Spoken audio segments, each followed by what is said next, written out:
Bonjour à tous, bienvenue sur un nouveau direct complètement spontané. Je voulais échanger avec vous très rapidement sur une réflexion que je me suis faite cette semaine, je crois, ou la semaine dernière. Et en fait, j'étais tout simplement en train d'observer mes plantes sur ma terrasse et les plantes qui sont aussi sur le devant de ma maison. Et alors, nous avions acheté deux grands bambous que nous avions positionnés juste autour de la porte pour voilà, faire une jolie entrée, qui sont donc chacun dans un grand pot. Cet été, nous sommes partis en vacances 3 semaines et donc l'un des bambous est complètement mort, cramé avec le soleil et l'autre pas tout à fait mais pratiquement. Et puis sur la terrasse, je sais pas, c'est des palmiers, enfin j'y connais pas grand chose, mais enfin, on a un palmier qui est donc dans un pot et quatre autres qui sont finalement dans la terre, qui ont été plantés en terre. Et ils n'ont pas du tout la même tête. Celui qui est dans le pot, le pauvre, il lui reste deux branches comme ça malheureuses. Et elles sont vertes, mais bon, voilà, c'est pas terrible. Alors que les autres, il y en a un qui est vraiment, honnêtement, très majestueux. Bien que nous habitions dans le nord. Bon, ça, c'était une petite parenthèse rigolote. Et du coup, je me suis fait la réflexion, je me suis dit, c'est vrai qu'une plante en pot, donc P-O-T, finalement, ben, voilà, ses racines n'ont pas la place de se développer, elle ne peut pas prendre l'ampleur qu'elle voudrait. Elle ne peut pas se développer tout simplement, même dans un très grand pot, parce que les bambous qui sont devant chez nous, les pots sont vraiment très hauts, enfin ils doivent faire 1 mètre de haut, ils sont assez larges, enfin il y a de quoi quand même mettre de la terre. Bon, là toujours est-il que les bambous ça nécessite quand même pas mal d'humidité, et cet été, puisque personne n'avait arrosé nos plantes, voilà, ça avait posé problème aux bambous. Bon. Ça n'empêche que, voilà, je me suis fait cette réflexion parce que je me suis dit, euh, ces beaux palmiers qui sont vraiment superbes et qui pourtant n'ont pas tant de terre que ça parce que ça, c'est comme un genre de bac qui a été fait en pierre.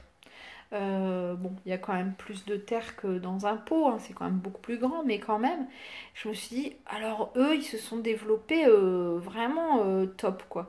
Sauf un, sur ces quatre palmiers-là, il y en a un que j'ai mal planté, et donc qui n'est pas complètement enraciné, et vous commencez à comprendre de quoi je veux parler là, hein. Et il n'est pas complètement enraciné et du coup, bah, il pousse beaucoup moins. Et il est plus petit, il est beaucoup moins fourni, beaucoup moins touffu. Il pousse, il est vert, mais voilà, pas comme les trois autres. Vous avez compris où je veux en venir? En fait, je me suis fait la remarque suivante. Euh, je me suis dit, mais en fait, le pot, c'est comme la peau. Je m'explique. Euh, Quand on est sur Terre, on est dans un pot, on est dans une peau. Et en réalité, eh bien, cette peau, ou ce pot, nous empêche de grandir, nous empêche de nous épanouir totalement. Euh, Parfois, eh bien, nos mouvements sont bloqués. Nous sommes, par exemple, gênés. Euh, Nous n'allons pas aussi vite qu'une voiture, nous n'allons pas au même rythme les uns que les autres. Nous ne pouvons pas, eh bien, je ne sais pas, nous téléporter parce qu'il y a ce corps hein, qui est, voilà, lui-même imposant, imposant. Et, euh, et du coup, finalement, eh bien, ce pot, cette peau, ce corps, c'est presque une prison, si on y va par là. C'est ce qui nous empêche parfois de faire certaines choses. C'est ce qui va nous bloquer dans certaines actions. Et alors, je me suis dit, mais quand on décède, on laisse cette peau euh, de côté. Et alors là, on a la possibilité d'étendre nos racines, de prendre l'air et le soleil. On a toute la capacité de déployer nos énergies. euh, et cette âme qui nous habitait n'est plus confinée à cette peau. Euh, et du coup, j'ai élargi un peu cette réflexion parce que ce matin, lors d'une séance de contact défunt, alors dont vous verrez la vidéo ultérieurement puisqu'elle est encore en chargement, un monsieur disait, non, je sais même pas, je suis en train de dire des bêtises, c'était une vidéo privée. Et le monsieur disait ça à sa fille, dit mais moi, mon corps, je m'en fous quoi. Enfin, ça n'a aucune importance de ce qu'on en a fait dans la terre, en cendres. Je m'en fiche complètement parce que moi de l'autre côté, je suis toujours. Et euh, ce qui me détermine, ce monsieur me disait ça, ce qui me détermine, c'est moi, c'est ma personnalité, c'est mon âme, ça n'est pas mon corps physique. Et je trouvais ça vraiment très judicieux. Et du coup, ça m'a rappelé cette réflexion que j'avais eue.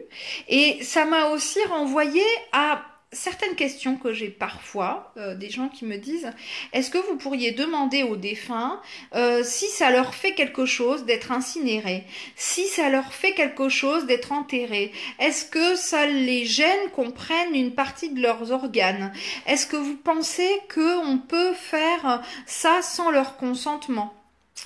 Eh bien, je ne vais pas me permettre de parler pour tous les défunts. Je ne sais pas ce que Pierre, Paul ou Jacques penseraient de ça, mais de ce que me disait Maurice, le défunt de ce matin, visiblement, ça n'est qu'une peau. Leur âme n'y est plus attachée. Leur âme est ailleurs et partout à la fois. Leur âme a enfin pris toute la, comment dire, possession, je sais pas comment expliquer, mais leur âme peut enfin prendre toute l'ampleur qu'elle souhaite.